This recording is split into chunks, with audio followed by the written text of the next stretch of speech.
This shrimp cocktail is as easy to make as it is elegant. And when your guests are filling up, you can kick back and relax because you've already done your 20 minutes of prep work ahead of time.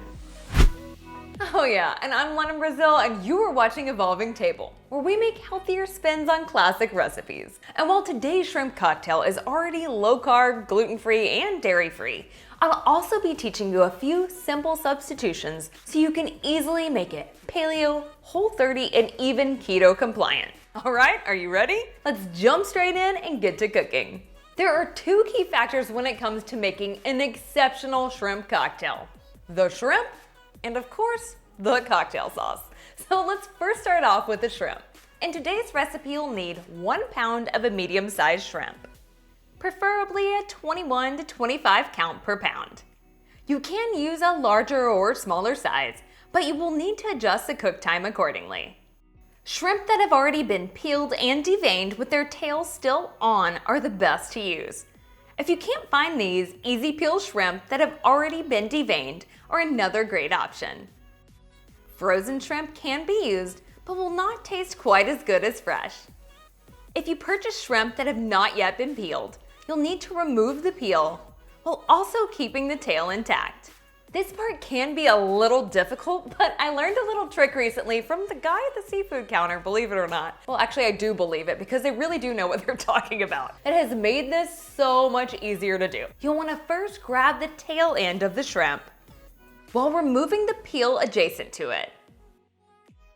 Once that's been torn, pinch the bottom of the shell and gently slide it off. Repeat this process with the remaining shrimp. Shrimp are incredibly fickle and tend to overcook quite easily. So in order to avoid that rubbery texture, we're not actually going to be boiling them. Instead, we're going to add water to a large pot, about 8 to 10 cups worth, along with 2 tablespoons of lemon juice that has been freshly squeezed, both lemon halves, a handful of flat or curly leaf parsley. Be sure to leave the stems on so it's easier to separate them from the shrimp later. 2 tablespoons of sugar. You can leave this out if you're on a paleo, Whole30, or keto diet. And 2 teaspoons of salt.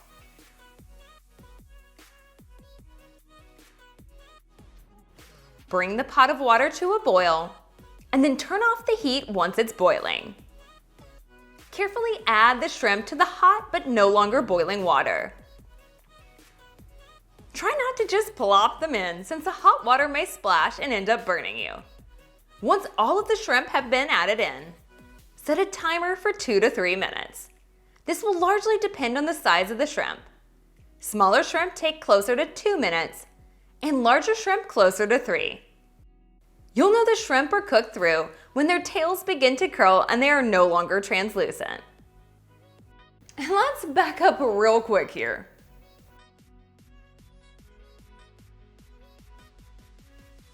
Before you even begin to add the shrimp to the pot, you want to make sure that you have an ice bath prepared. As I mentioned earlier, shrimp get that rubbery texture because they were overcooked. So in order to avoid this, you want to make sure that you have an ice water bath ready and waiting for them so that you can quickly stop the cooking process.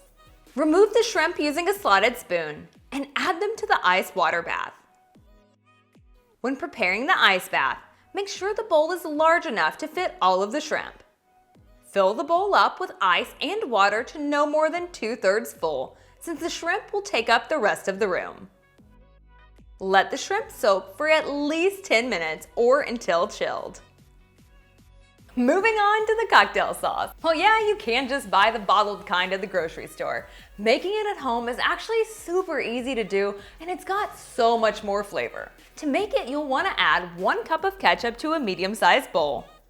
Look for a ketchup that has no added sugar if on a keto, Whole30, or paleo diet. 2 tablespoons of freshly squeezed lemon juice. 2 tablespoons of a prepared horseradish. 2 teaspoons of Worcestershire sauce. 1 clove of finely minced garlic. and 1 to 2 teaspoons of hot sauce, such as Tabasco sauce. You can leave this out if you prefer the sauce to not have much of a kick.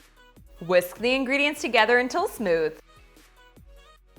and store in the refrigerator until ready to serve. The sauce can be stored for a few days before serving, while the shrimp do best if eaten within 24 hours of cooking. When you're ready to serve, you can either make a big shrimp cocktail platter and garnish with crushed ice, lemon wedges, and parsley. Oh yeah, and a little trick. Don't forget to freeze the plate so the shrimp stay nice and cold. Or you can put the cocktail sauce into individual sized martini glasses with the shrimp arranged around the edge. It's totally your choice.